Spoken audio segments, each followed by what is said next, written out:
皆さんこんにちは、ディドラです。これからもよろしくお願いいたします。じゃあ今日は日本語能力試験について話したいと思います。Today we're going to talk about the JLPT, also known as the Japanese Language Proficiency Test. It is a test for English speakers to see how much Japanese they know. And I've taken it a few times before. I took N3, which is the middle, and I passed it. Actually, I lied. I took N3 twice because I failed the first time. Ooh. But that's okay because we count our wins. Nonetheless, it's okay not to get it on your first try. For me, I don't do it for any purpose truly other than seeing how much Japanese I know because I'm competitive and I like to see how good I am.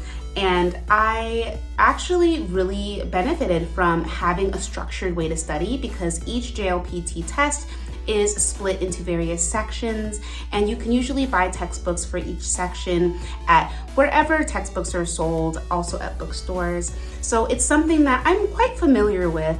This time I decided to start again because now that I'm moved and I'm settled in from all of the changes and craziness that has happened recently, it's good craziness though.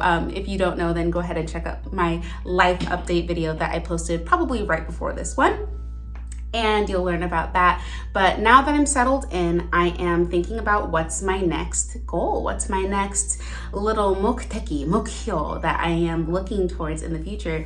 And I realized I want to continue pursuing Japanese and learning and getting better and becoming the best, you know?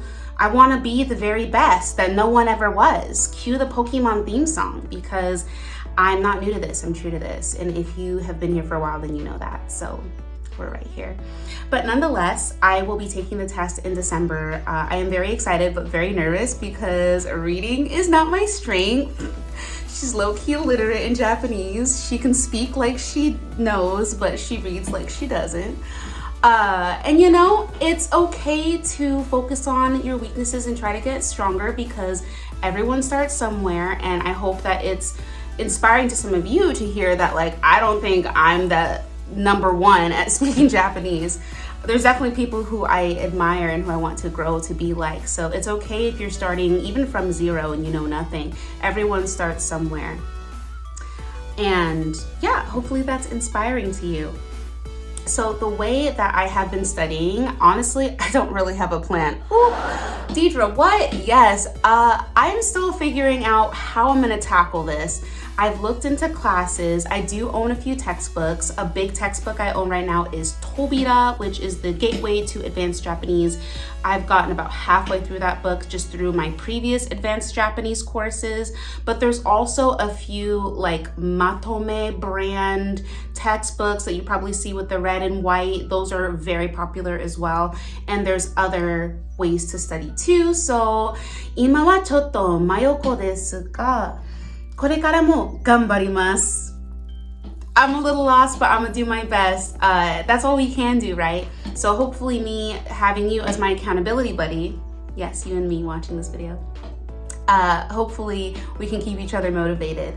But I'd say overall, getting the JLPT N2 is a useful asset because it is a comprehensive way to gauge your knowledge of the language, which is good if you're not a native speaker so that you can show institutions or whoever happens to want to know just how much in a tangible way, which I find is super useful in the workplace primarily.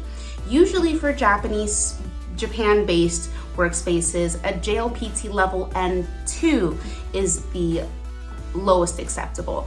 I was able to skate into Marshall Suzuki Law Group as an N3, so I'm not saying you have to be N2. You just have to have N3 with charisma. I'm just kidding. I'm not kidding. Ignore me and my self-talk. But I hope you all also gas yourselves up because you should be your number one best friend in the whole world. It should be you. The person in the mirror should be your best friend. And that's T. The JLPT is not offered everywhere. It is only offered in specific locations. So I highly recommend checking out the JLPT site, which I will leave somewhere on the screen, and go and find where they offer the test. Also, the test is not offered every time of the year as well. So For the United States, I believe it is only December, although in Japan, they typically offer it twice a year, one in the summer, one in the winter. So if you are in Japan, lucky you get 2 times a year to go ahead and give that a try. But if not, then make sure now is actually a great time. Hopefully I post this within 3 months, because that is when you need to make sure you sign up if you're doing the December test. I believe September something is the last day. So we've got till right now. I'm recording this in August, so if you can get it by the middle of next month, you're probably good. I know Atlanta is not offered, so if you're in Georgia, you might have to travel a little bit. But nonetheless, it is still pretty convenient for me. I usually go to San Francisco. That's where our Japanese consulate is located.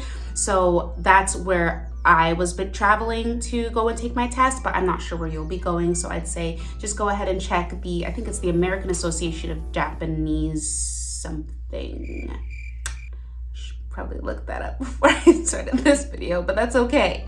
じゃあこれで以上かな。なんかみんなちょっと緊張してるよ。緊張、今ドキドキしてるけど。みんなもなんか怖いと思うなんか場所があると思うけど、それがあるなのになんか one foot in front of another もう毎日頑張ることって一番大切なものだと思います。以上です。I was basically saying, not me translating. I don't know if I'm going to put a translation in this video or if I should just translate it right now, but I want to be more bilingual. That's another thing I want to start trying.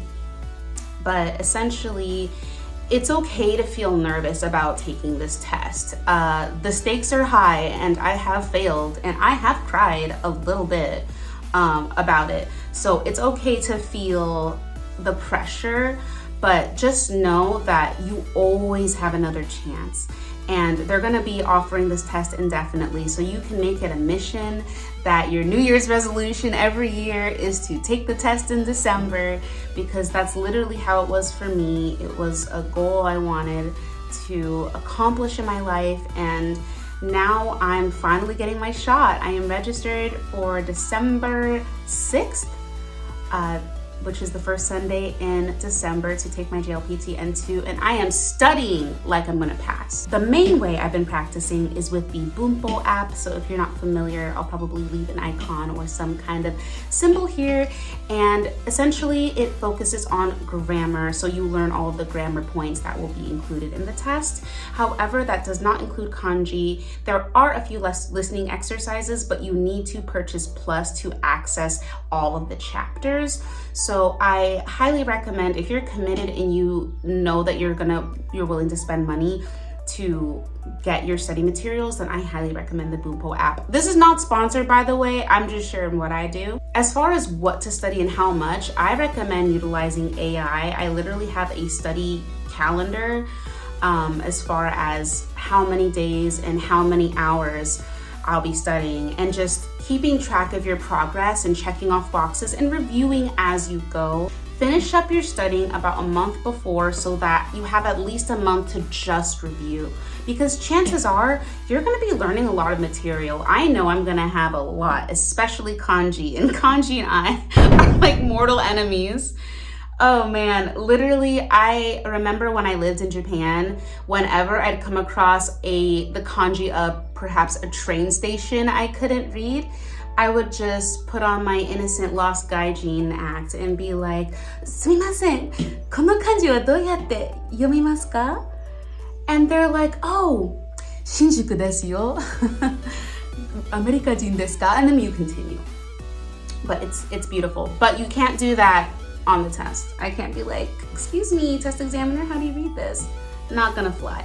So, highly recommend you definitely read as much as you can. It is a very text-heavy test, as you might imagine. If you have strength in listening and speaking like I do, then there's a little bit of extra pressure there to make sure you hit all of those different points and get yourself more comfortable with reading as a skill. Additionally, don't lose your listening ability though. I think that's The listening part of the test, I usually do super well because I have really high retention of material and I'm able to filter out what I know and what I don't know to still understand the gist. So even if I don't fully understand everything, I can get the idea or the overall image of what is happening in the scene or what is happening in the sentence. So that is something I recommend. Like, draw on your strengths. I'm not really focusing on listening this time. I'm focusing more on kanji and grammar because I know that's what I really need. So yeah, I hope that this helps you guys. Let's go on this journey together. It might not be easy, but it's gonna be worth it when you get that little paper that's oddly small and you look and you see your result and you see that you passed. It actually makes it worth it. And you know, I'm a pageant queen, so, and also check out Her Majesty if you want to know about my pageant journey. But I feel the same way about pageantry too. You put in all this work for one day, but when it all works out, you realize, yeah, it was all worth it. And that's how it feels like to pass this test. So it's okay if it's your first time or your 10th time or anything in between or above. Know that it's possible for you. Definitely do a pre-test, and I'd say get certified in the lowest one you can first. I probably could have gone for N2 my first time, but I didn't because I was intimidated. Do a test you feel like you might get. If you feel at least 50-50, I'd say go for that. All right, well, now it's officially the end, so thank you so much for listening. I hope that you gained something valuable from this video. If you did, then please like this video, and if you want to see more, then go ahead and hit subscribe. I hope you guys have a great day or a great night, and I'll see you in the next one. Bye!